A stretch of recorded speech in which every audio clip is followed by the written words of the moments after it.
कोई भी चीज़ है परिवार के अंदर नहीं आ जाती है, नई कोई भी चीज़ आ जाती है तो घर के अंदर ऐसा नहीं है कि सीधे सीधे बड़े दरवाजे से ले लिया जाता है। उसको रात के अंधेरे में गाड़ी में रख करके धीरे से बाथरूम के बहाने, फिर जंगल के बहाने, फिर सब्जी के बहाने बहुत मुश्किल से कमरे तक शिफ्ट करके कोई सामान लाना पड़ता है, नहीं तो परिवार में दंगा हो जाए। और फिर मायाचारी तो बिल्कुल तय है, हम खुद करते थे अपने घर के अंदर। महाराज जी आप भी क्यों, गृहस्थी में तो सब होता है। एक बार मेरे साथ भी हुआ, एक चप्पल खरीद ली, चप्पल खरीदी 500 रुपए की। हमारे ज़माने में सोचिएगा 98 में 500 रुपए की चप्पल खरीदी।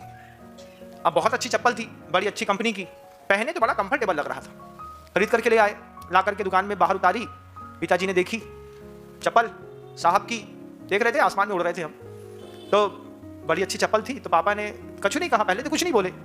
नीचे उतरे तो उन्होंने चप्पल पहनी, तो चप्पल उनको भी पैर में बड़ी अच्छी लगी, तो वो पहन करके घर चले गए। घर चले गए, घर से लौट के आए। अब बाप पहन के चप्पल गया है तो रोक तो सकते नहीं है, ये तो नहीं बोल सकते चप्पल काहे पहन के जा रहे हैं। चप्पल लेके आए, हाँ नहीं लेके आए, बस इतनी बात अभी खत्म हो गई, अभी तो कुछ हुआ नहीं।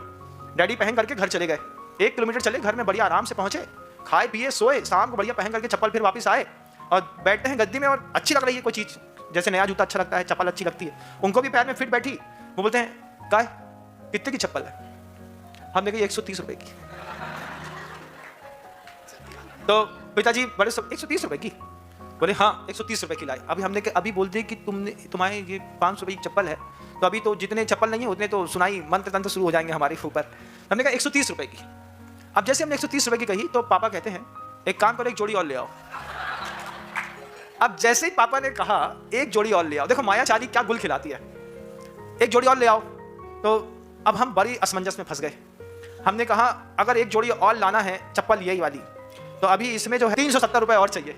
अब 370 रुपए चुराने में टाइम तो लगता है ना, ऐसा तो नहीं है कि तुरंत निकाल लो, कभी 50 निकालते, कभी 20 निकालते, कभी 100 निकालते, फिर ऐसे जाकर के थोड़ी सी व्यवस्था बनती थी। तब जाकर के बड़ी मुश्किल से 2 महीने के प्रयास में तो 500 रुपए की चप्पल खरीदी। पिताजी को पसंद आ गई, उन्होंने कही 130, हम ही ने कहा 130, उन्होंने कहा ये 130 लो, एक जोड़ी और ले आओ। अब हम कहे शाम को ले आएंगे, ठीक है, पैसे ले लिए पापा से 130। 4 घंटा सोचता रहा, अब ये एक जोड़ी चप्पल और कैसे आएगी, अब एक जोड़ी चप्पल और कैसे आएगी। तो हमने पापा को कहा तुम यही वाली चप्पल पहन लो, हम दूसरी वाली खरीद लेंगे। हमको वाली चप्पल अच्छी नहीं लग रही थी, वो ज़्यादा चमक रही है। तो पापा तो बड़े खुश हुए। फिर पापा को लगा कि कुछ गलत हो जाएगा, बच्चा जवान है, उसको भी एक अच्छी चप्पल होनी चाहिए। तो पिताजी पूछते हैं कहाँ से खरीद के लाए थे। अब क्या बताएं, अब छोटा सा तो गांव है, गांव में 4-6 तो जूते चप्पल की अच्छी दुकानें हैं, उसमें से भी गांव के अंदर रहते हैं, सभी दूसरे को पहचानते हैं, सब कुछ बढ़िया है। तो पिताजी बोले कहाँ से खरीद के लाए थे। हमने कहा कहीं से भी लाए थे, हम ले आएंगे। अब पिताजी शाम को घूमते घामते तफरी करते हुए इलायची दबा करके पहुंच गए लच्छू सेठ की दुकान में। सिंधी था, असांजो मांजो सुट्टू पुट्टा गंजाए भाई, बड़ी रोटी खाई, बड़ी डे आए एडे अच्छा। अब वो बुला लिया उसने, आओ सेठ बैठो। बोले यार वो लड़का एक चप्पल खरीद के लाया था, बोले हमारे यहाँ से